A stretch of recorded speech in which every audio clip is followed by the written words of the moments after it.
Fantasy Rap with Austin and Ozzy. Oh, I just love those boys.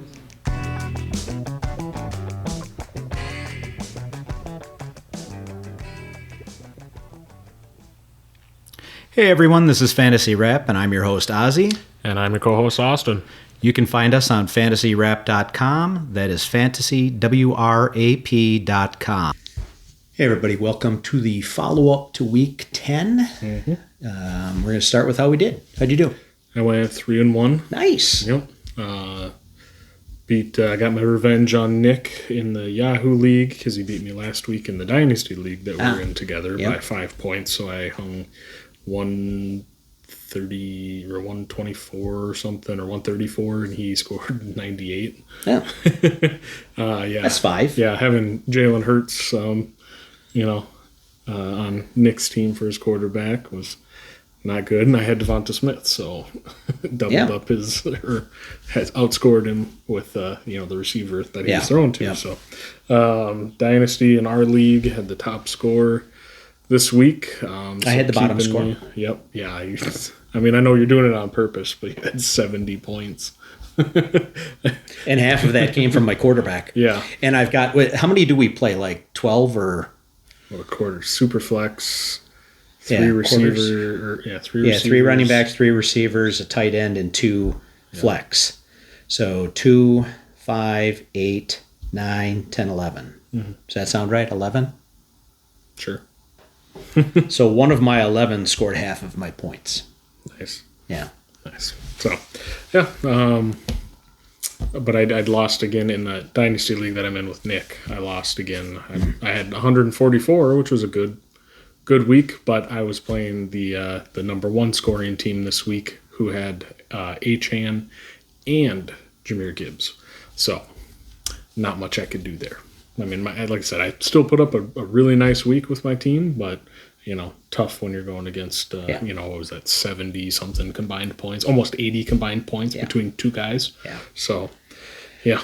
Yeah, I went 2-1. One in my 30-plus year league. He ended up having Love, Musgrave, and the Packer defense last night. And the defense is all about turnovers and yardage. Gotcha. So he got decent points. Mm-hmm.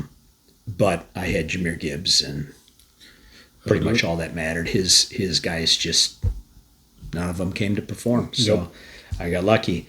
And then in the one that you and I are in, the non-dynasty one, I won. I think I had the second highest score this week with 144 or something. Yeah, I put up I don't even remember what I put up, like 124 or something. But you won. Yep. And fighting for a playoff spot. Yeah, you better move up a little in the next 4 weeks. And then this coming week in the Dynasty League, which I'm trying to lose, I play against a guy who won this week, but I own his draft pick. So I'm going to try and clobber him. There you go. Because I'm already below him, so I have to do something to keep my 4 picks as 1 through 4. Yeah. So it just is what it is. Yep. So let's do our injuries. Jackson Dart, he's in concussion protocol. It was about time he ended up in protocol.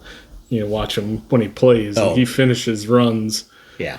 With his head. He plays hard. Yeah. Which probably isn't the best idea, but. Yeah. I mean, he, obviously rookie, young kid, and, trying to pump up the team and, lead and show that he's not afraid to, take a hit or deliver one. And so, like I said, it was a matter of time, that he was going to end up potentially missing a week. Depends on how he does in the protocol this week.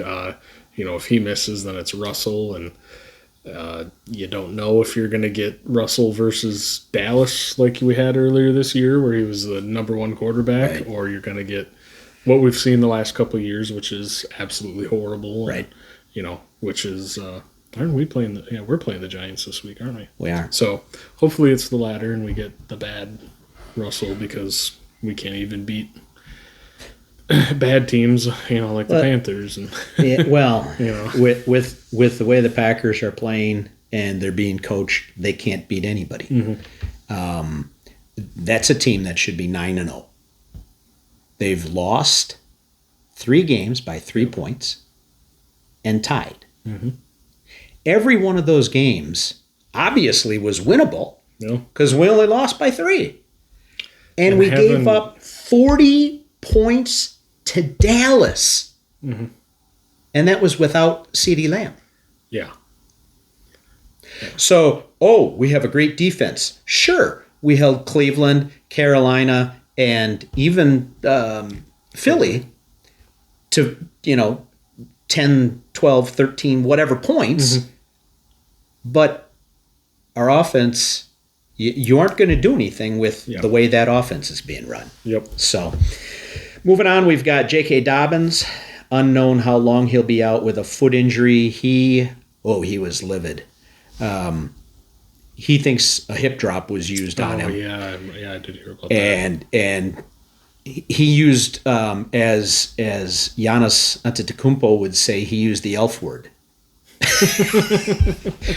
There's a commercial out with Giannis, and he goes, "I think I said something bad. I used the elf word," and it's with the Coles mom, and she goes, "The elf word? Santa's going to be mad." Yeah, no, he used the F word. I think he was upset, not the elf word. that. Yep. So J.K. Dobbins. I mean, if he misses, R.J. Harvey, I think he'll end up being a must start. I know that the Denver offense can be just as bad as Green Bay's, but with the limited work that Harvey's had the last 2 weeks, because were they on bye this week? No, they Played and he didn't do much of anything. Oh, that's right. Yeah, because that was the real bad Thursday night game. But the previous 2 weeks. Oh, come on, 13-10. Yeah, the previous 2 weeks, with limited work, obviously he scored, which obviously helps. But I think with a full workload, he would be a very good option this week. So there's not a whole lot of other. I mean, they'll work in like a Jaleel McLaughlin or whoever else is still there, but I think that you'll get to see a good dose of what Harvey could do with a full workload. Yep. Next up, we've got Dalton Kincaid, hamstring injury week to week. I don't know what I heard that they're probably going to hold him out at least a week. Mm-hmm. So yeah, I mean Dawson Knox, with you got Tyler Warren and Juwan Johnson out on bye this week, so he's a bye week fill-in opportunity there because Kincaid had been really the only reliable pass catcher, and even then wasn't great, but at the tight end position you take what you can get. So I mean it's interesting because they looked horrible. Mm-hmm. I don't know what it is about Miami and Buffalo. It seems like Miami, they just, for whatever reason, they have their number. Mm-hmm. It's just, for what I don't get it. I don't either. Miami looks, can look like the worst team in football, and then you can get Tua throwing 4 touchdowns, and they play. And I don't think he was that good, but he wasn't. But still, Josh Allen did not play well. Mm-hmm. Cook is on our duds list. Mm-hmm. I mean, it was just not a good football game for them. And of course, I had picked up Prater. Oh yeah. In my 30-plus year league. There's a lot of really horrible kickers this week. He had one chance at an extra point, and he got the point. Yeah. Otherwise, they were going for 2 because they were so far out of it so soon. Yeah. So. Next up, we've got Aranda Gadsden, the second, week to week with a knee, probably going to be a couple of weeks, which is too bad. So it's a contusion, so like a bone bruise, which those can, they hurt, and it's hard to walk around on them even sometimes. So, that's one less mouth to feed if he misses, for that receiving core. Obviously, McConkey was very good this week. And that was it. Yeah. Keenan Allen, I 2 catches, 19 just yards. about dropped him. Well, he got the Chargers record, though, on the last catch. So he's got 2 catches for 19 yards. Yeah, and Quentin Johnston started off really hot and then has been bad recently as well. So, so maybe one of those 2 guys, take your pick. I'm Keenan Allen's a full bench for me right now in the because I have him in my main Yahoo league. Luckily, I didn't need any points out of him this week, but yeah. Next up, we've got Garrett Wilson, also a knee injury, week to week, probably out. I think I saw 2 or 3 weeks. Yeah, I think it. I've been hearing 3 to 4 even for him. So I mean, at that point, with how bad that team is, and you know, the Jets are what the Jets are. I mean, we get to watch them on Thursday Night Football. Yeah, that is going to be one bad game. Patriots Jets. Oh, it is the Patriots? I believe so. Yeah. Oh, okay. Yep. So because I'm hoping that Ramondre sits again, and I get another nice Henderson week. Well, though he's nursing a little something. He was upgraded to full healthy today. Okay. So next up, we've got Rashad Bateman, high ankle sprain, week to week, probably 3-4 weeks for him. Not a big deal. No, I mean Zay Flowers does what he does. You know, Andrews has been okay. Yeah. You know, since Lamar's been back. So, you know, maybe he'll be a little more consistent. You know, they'll get likely more involved, you know, as the season goes on, because I still think Andrews is done in Baltimore after this season. Yep. So, you know, I mean, the Ravens are what they're going to be. You know, Bateman hasn't lived up to what they thought he was going to be. I mean, he had the first, was that last year, 2 years ago, where he had like 3-4 monster games in a row and then just completely disappeared. So, yeah. Next up, Chris Rodriguez Jr., week to week with a shoulder injury. Scored a touchdown. Yep. And then, got hurt. And, you know, I mean, that's another team, you know, you lose Jaden Daniels for a couple weeks and you keep losing, and McLaurin's still out. You know, Didn't he just sign the big deal before the season? Yeah, he did. Interesting. I'm not saying old receiver. I mean, when he's healthy with Jaden Daniels, he's good, but you know, he just hasn't been able to stay healthy this year. Yep.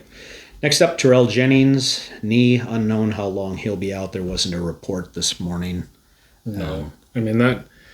So obviously Ramondre was out this week, and I started Henderson in the main Yahoo league, and I drafted him, been holding and just waiting for an opportunity. And you know, he had a good week last week, decent week last week, and then this week obviously, you know, monster week because of the 2 long touchdowns. But the first like 2-3 carries went to Jennings, and I was like, yep. Oh, no. I saw that. I was thinking of you. God, Vrabel's he's gonna do this. He's gonna give 6 carries to Henderson, and for whatever reason, Jennings is gonna have like 15. You know, it's gonna be something dumb like that. Yeah. You know, I mean, so obviously Henderson ended up having the good game. Right. You know, sounds like even last week or before the game on Sunday, they were saying that Ramondre probably was not going to play on Thursday this week because it's such a short week. Right. But again, something to, you know, Ramondre might try and push it because it's a good week 2 weeks ago and then a monster week this week from Henderson. Yeah. He might try and push it and play so that he can, you know, hold his spot a la Chuba Hubbard. Yeah. I mean, Chuba lost his job because he was injured. Yeah, but, injured and then not playing as well, and Dowdle went, I mean, in that time he was injured, Dowdle went absolutely nuclear. 200-yard games. Yeah, but I think, you know, they didn't really give him a chance to win his job back. Mm-hmm. Yeah, so. I mean, you know, well, it's almost the same situation. It's not a rookie with Dowdle, but, you know, they paid Chuba a bunch of money in the offseason. Yeah. Last year, Patriots paid Ramondre. You know, and now you got a electric rookie, and then you got Dowdle in Carolina who's playing very, very well and putting up good stat lines. So, you know, maybe I doubt it, but Vrabel, being the way that he is, hates rookies for whatever reason. You know, he was playing Deion Lewis for half a season over Derrick Henry. Mm-hmm. So, you know, maybe he looks over at Carolina and goes, "Oh, Oh, wow. You can actually win some games by going with a hot hand at running back and a guy who doesn't fumble every week. So. Right. Next up, we've got Darius Slayton, week to week with a hamstring. Yeah, I mean, with whatever they've got left at receiver, he was, I in my DraftKings lineup, I had picked him, and he came out 2 big gains right away, and then was involved the rest of the way. I don't know if he ended up leaving that game fully with the hamstring or if that was just I'm not sure. The game thing. I'm not sure. If he does play and it's Russell against Green Bay, I doubt you'd be playing him anyways, but right. Right. So moving on to our studs, we've got Jonathan Taylor plus 31.49 points, 32 rushes, 244 yards, 3 touchdowns, 3 catches on 3 targets for 42 more yards. I mean, yeah, I'm getting kind of used to it. Yeah, I mean, being Badger fans, this is a college stat line for him. This was a Saturday stat line that he used to put up every single week. Exactly. And it just goes to show, they had all the drama where he had the foot injury last year even. 2 years ago. And, all the drama with he wanted to trade and they didn't trade him and what is this going to turn into? Irsay, as weird as he can be, you're glad Irsay and is it Chris Ballard, another former Badger, he's the GM there, I believe, made the right choice in working stuff out with him, and then obviously bringing in Daniel Jones of all people and him playing at a very high level and all the weapons they have, JT's just been, he's leading the league in scoring over kickers. Yeah. He's the number 1 scoring over player. Kicker. Oh, yeah. Yeah. But he's also in a non-PPR setting, he's the highest scoring offensive player. Yeah. He's higher than every quarterback, which almost never happens. Yeah. So, next up we've got Devon Achane, plus 21.89, 22 rushes, 174 yards, 2 touchdowns, 6 catches on 6 targets, 51 yards. Yeah. That 59-yarder or whatever, busted that one off. Explosive. And we knew that. Yep. Yeah. It just, again, depends on what Miami offense. But he's been solid all year. Yeah. It's just, you get the spike week is obviously really nice. And you remember what we used to say. How do you beat Buffalo? You run the ball. Yeah. And apparently that's still the case. We talked about it a couple of years ago because, teams were not running the football. And you'd sit there and you'd go, they're horrible against the run. Yeah. And then, 22 for 174 and 2 touchdowns. Yeah. That's not a stat line that you wouldn't see if teams weren't either playing from behind or they don't think that they can win that way, which I don't get. Yep. So next up, the aforementioned Trevion Henderson, plus 20.9, 14 rushes, 147 yards, 2 touchdowns, 1 catch on 1 target for 3 yards. Yeah. 2 50-yard-ish runs. Yeah, he almost had 3 long touchdowns. It was the second drive, but it was in the first quarter. He had one where they finally did, it was like a quick pitch to the right, got him on the edge, got the line out blocking, and he snuck through, and it was like a shoelace tackle, by the opposite side corner or safety or whoever coming down that saved it. Like that would have been like a 60-something yard touchdown. So he could have had a JT sized day. But I'm trying to think. There was a game where the running back looked back at the coaching staff. That's what I thought. Yeah, it was that last touchdown because it was late. Towards the end of the game. Right, and he was out ahead, and he's running, and he had so much time. Yeah, he turns and looks, and they're like, "Go, go, go!" Yeah. I thought that was. Yeah. It's great that. The awareness. Yeah, he knew, gosh, do I sit it down here at the 3-yard line and we run out the clock, but it put him like above 10 up, Yeah. so they would have been fine. Yep. So it was great awareness by him.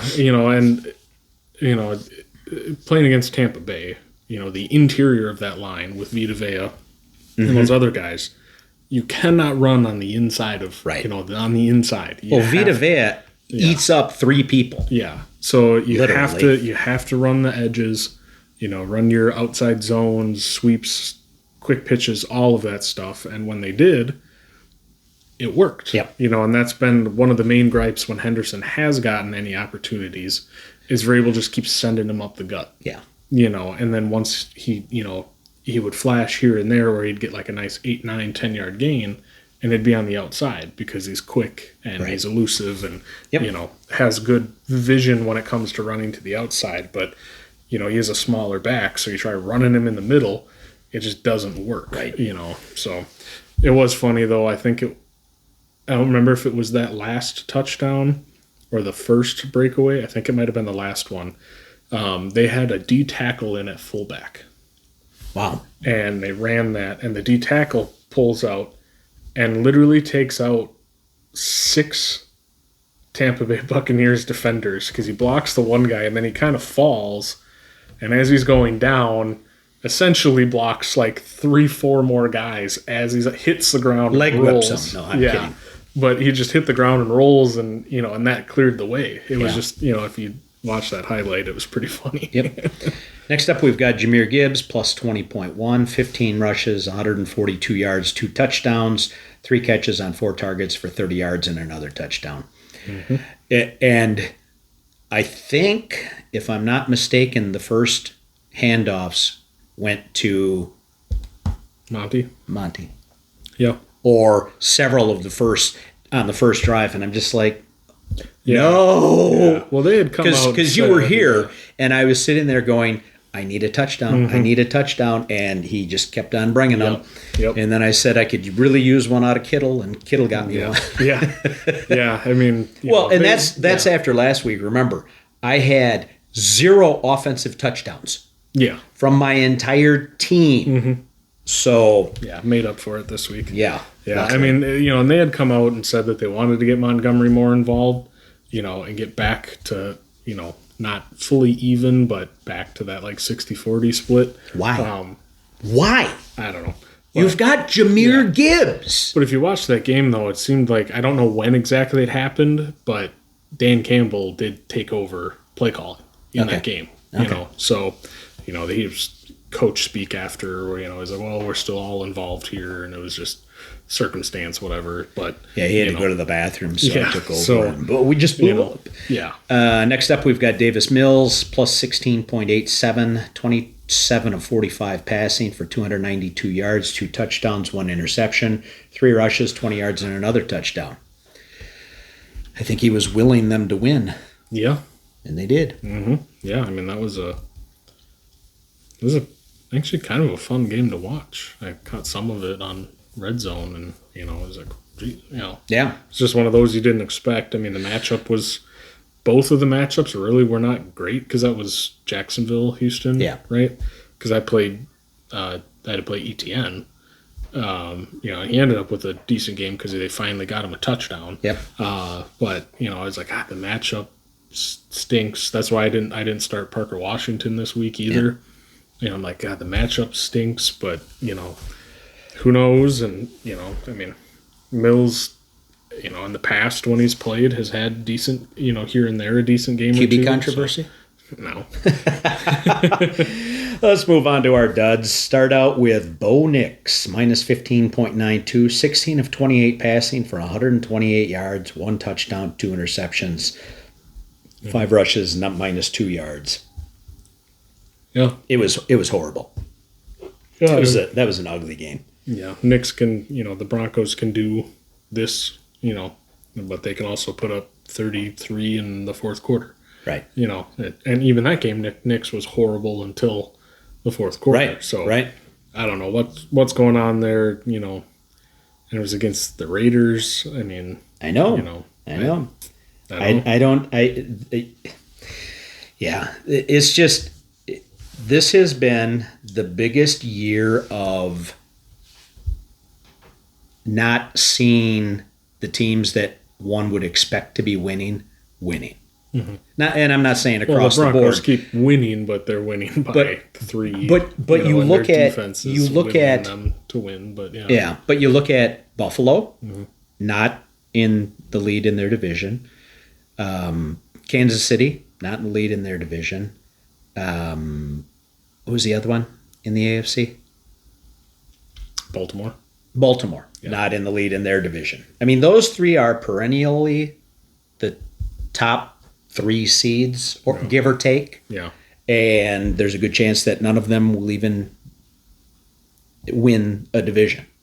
They may be in the playoffs, but they may not win the division. Yeah. So next up, we've got Bryce Young, minus 12.45, 17 of 25 passing, 124 yards, 1 interception, 2 rushes, 6 yards.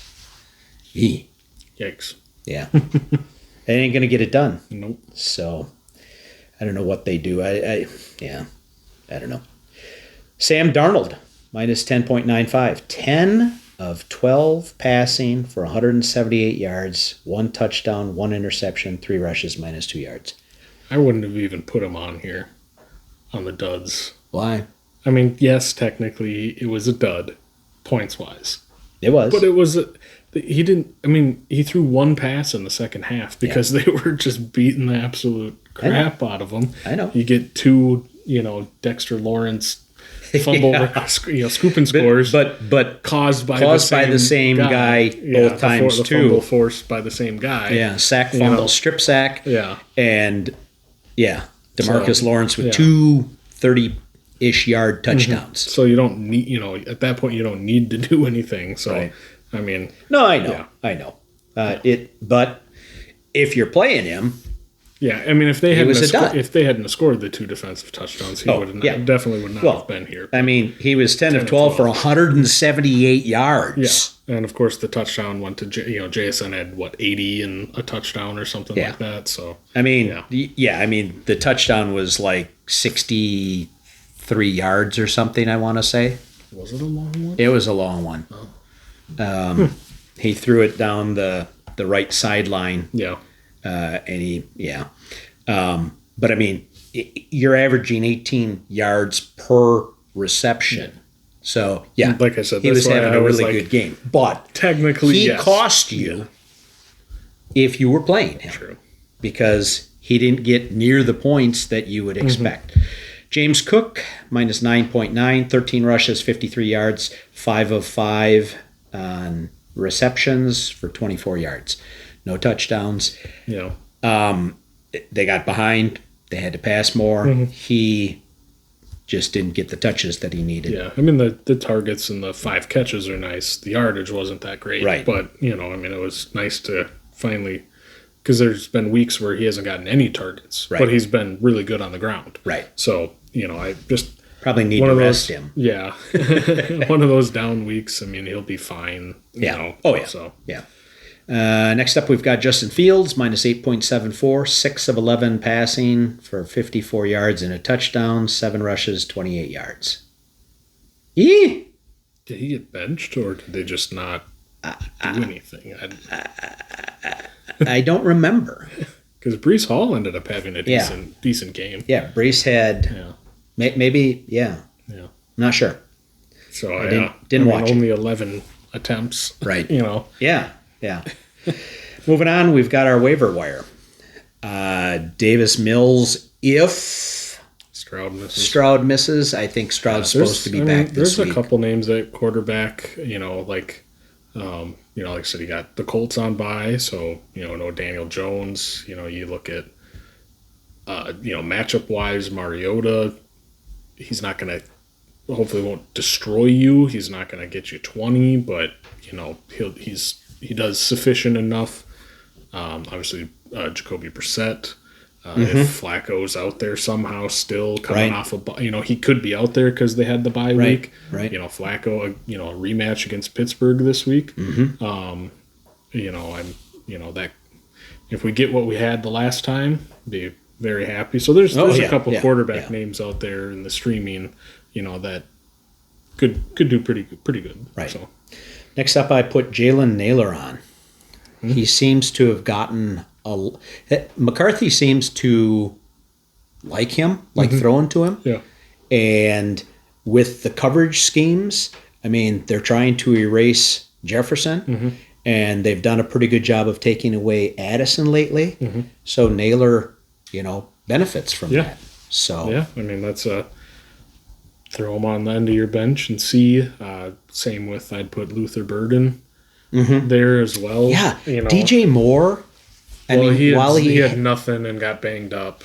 Well, and a little banged up, he had a couple of targets, and I think one was in the end zone. Yeah, But 0. I mean, he was one of the next ones to go on the dud list. Obviously, I mean, it just.